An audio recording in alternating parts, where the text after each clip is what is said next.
Treasure Island, Chapter 4, The Sea Chest. I lost no time, of course, in telling my mother all that I knew, and perhaps should have told her long before, and we saw ourselves at once in a difficult and dangerous position. Some of the man's money, if he had any, was certainly due to us, but it was not likely that our captain's shipmates, above all the two specimens seen by me, Black Dog and the blind beggar, would be inclined to give up their booty in payment of the dead man's debts. The captain's order to mount at once and ride for Dr. Livesey would have left my mother alone and unprotected, which was not to be thought of. Indeed, it seemed impossible for either of us to remain much longer in the house. The fall of the coals in the kitchen grate, the very ticking of the clock filled us with alarms. The neighborhood to our ears seemed haunted by approaching footsteps, and what between the dead body of the captain on the parlor floor and the thought of that detestable blind beggar hovering near at hand and ready to return, there were moments when, as the saying goes, I jumped in my skin for terror. It occurred to us at last to go forth together and seek help in the neighboring hamlet. No sooner said than done. Bareheaded as we were, we ran out at once in the gathering evening and frosty fog. The hamlet lay not many 100 yards away, though out of view, on the other side of the next cove, and what greatly encouraged me, it was in an opposite direction from that whence the blind man had made his appearance, and whither he had presumably returned. We were not many minutes on the road, though we sometimes stopped to lay hold of each other and hearken. But there was no unusual sound, nothing but the low wash of the ripple and the croaking of the crows in the wood. It was already candlelight when we reached the hamlet, and I shall never forget how much I was cheered to see the yellow shine in doors and windows, but that, as it proved, was the best of the help we were likely to get in that quarter. For you would have thought men would have been ashamed of themselves. No soul would consent to return with us to the Admiral Benbow. The more we told of our troubles, the more, man, woman, and child, they clung to the shelter of their houses. The name of Captain Flint, though it was strange to me, was well enough known to some there and carried a great weight of terror.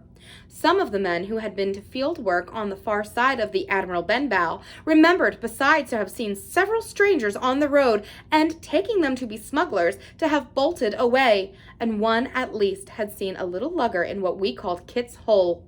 For that matter, anyone who was a comrade of the captain's was enough to frighten them to death. And the short and the long of the matter was that while we could get several who were willing enough to ride to Dr. Livesey's, which lay in another direction, not one would help us defend the inn. They say cowardice is infectious, but then argument is, on the other hand, a great emboldener. And so when each said his say, my mother made them a speech. She would not, she declared, lose money that belonged to her fatherless boy. If none of the rest of you dare, she said, Jim and I dare. Back we will go the way we came, and small thanks to you big, hulking, chicken-hearted men. We'll have that chest open if we die for it, and I'll thank you for that bag, Mrs. Crossley, to bring back our lawful money in. Of course, I said I would go with my mother, and of course they all cried out at our foolhardiness, but even then not a man would go along with us. All they would do was to give me a loaded pistol, lest we were attacked, and to promise to have the horses ready saddled in case we were pursued on our return, while one lad was to ride forward to the doctor's in search of armed assistance. My heart was beating finely when we two set forth in the cold night upon this dangerous venture. A full moon was beginning to rise and peered redly through the upper edges of the fog, and this increased our haste, for it was plain before we came forth again that all would be as bright as day, and our departure exposed to the eyes of any watchers. We slipped along the hedges, noiseless and swift, nor did we see or hear anything to increase our terrors, till, to our huge relief, the door of the Admiral Benbow had closed behind us. I slipped the bolt at once. We stood and panted for a moment in the dark, alone in the house with the dead captain's body. Then my mother got a candle in the bar, and holding each other's hands, we advanced into the parlor. He lay as we had left him, on his back, with his eyes open and one arm stretched out. Draw down the blind, Jim, whispered my mother. They might come and watch outside. And now, said she, when I had done so, we have to get the key off that, and who's to touch it, I should like to know. And she gave a kind of sob as she said the words. I went down on my knees at once. On the floor, close to his hand, there was a little round of paper, blackened on the one side. I could not doubt that this was the black spot, and, taking it up, I found written on the other side in a very good, clear hand this short message: "You have till 10 tonight." "He had till 10, mother," said I, and just as I said it, our old clock began striking. This sudden noise startled us shockingly, but the good news was, it was only 6. "Now, Jim," said she, "that key." I felt in his pockets one after another, a few small coins, a thimble, and some thread and big needles, a piece of pigtail tobacco bitten away at the end, his gully with the crooked handle, a pocket compass, and a tinder-box were all that they contained, and I began to despair. "Perhaps it's round his neck," suggested my mother.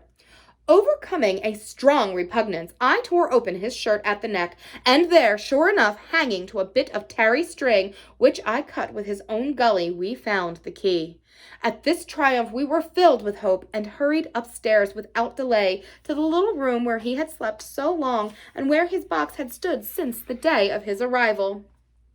It was like any other seaman's chest on the outside, the initial B burned on the top of it with a hot iron, and the corners somewhat smashed and broken as by long, rough usage. "Give me the key," said my mother, and though the lock was very stiff, she had turned it and thrown back the lid in a twinkling. A strong smell of tobacco and tar rose from the interior, but nothing was to be seen on the top except a suit of very good clothes, carefully brushed and folded. They had never been worn, my mother said. Under that the miscellany began: a quadrant, a tin cannikin, several sticks of tobacco, 2 brace of very handsome pistols, a piece of bar silver, and an old Spanish watch, and some other trinkets of little value and mostly of foreign make. A pair of compasses mounted with brass, and 5 or 6 curious West Indian shells. It has often set me thinking since that he should have carried about these shells with him in his wandering, guilty, and hunted life. In the meantime, we had found nothing of any value but the silver and the trinkets, and neither of these were in our way. Underneath there was an old boat cloak, whitened with sea salt on many a harbor bar. My mother pulled it up with impatience, and there before us, the last of the things in the chest, a bundle tied up in oilcloth and looking like papers, and a canvas bag that gave forth at a touch the jingle of gold. "I'll show these rogues that I'm an honest woman," said my mother. "I'll have my dues, and not a farthing over. Hold Mrs. Crosley's bag," and she began to count over the amount of the captain's score from the sailor's bag into the one I was holding. It was a long, difficult progress, for the coins were of all countries and sizes, doubloons and louis d'ors and guineas and pieces of 8, and I know not what besides, all shaken together at random.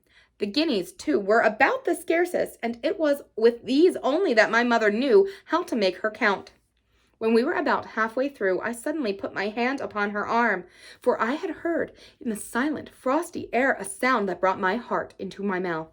The tap-tapping of the blind man's stick upon the frozen road.